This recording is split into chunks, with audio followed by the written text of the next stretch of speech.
Ẹ káàárọ̀, ẹ káàsán, ẹ káalẹ́ níbikíbi tí ẹ bá ti ń wo ìkànnì yìí, Ajíọlá TV. Tó bá jẹ́ ìgbà àkọ́kọ́ rẹ̀ tí ìwọ máa bá wa pàdé ní orí ayélujára, ó yẹ tara ṣẹ̀ṣẹ̀ bá wa subscribe kí o comment kí o dẹ̀ tún share sí abẹ́ comment section yìí.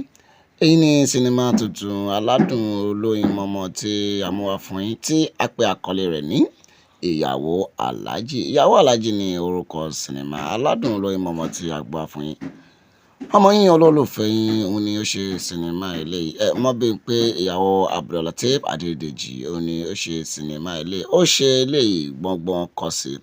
Sinimá àwòtúwò ni eléyìí. Ó wá ti wà ní orí ìkànnì Mobimpe TV. Níbẹ̀ ni a ti ń ṣe àfihàn ẹ̀ báyìí. Ẹ̀rín àrìntákìtì nínú sinimá Ìyàwó Alhaji. Tó bá ń jẹun lọ́wọ́, má ṣe wo sinimá Ìyàwó Alhaji torí wàá rẹ́rìn-ín, wàá gbàgbé nǹkan tí ò ń ṣe. Sinimá yìí ti wá wà ní orí ayélujára tí a ti ń ṣe àfihàn ẹ̀. Ó yá ẹ tara ṣàṣà báyìí kí ẹ lọ máa bá wa wo sinimá Ìyàwó Alhaji. Àwọn ìràwọ̀ òṣèré ni wọ́n patú rẹpẹtẹ ń bẹ, àwọn tí ó dáńtọ́ tí ọmọ tí à ń pè ní kí a ṣe sinimá.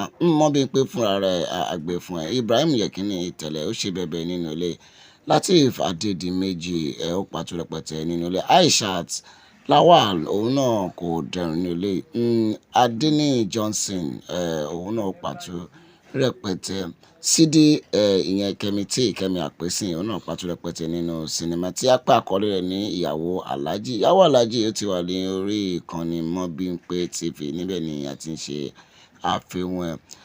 Ó yá ó dá mi lójú pé tí ẹ bá wo sinimá eléyìí, èyí ó dùn mọ́ yín gbọ́ngbọ́n ó sì kọ̀ sí fún yín.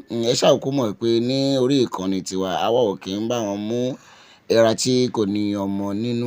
Ìyàwó Alhaji ti wọlé báyìí. Ó yẹ máa lọ bá wa wò báyìí kí ẹ fi gbádùn ọ̀sẹ̀ yín.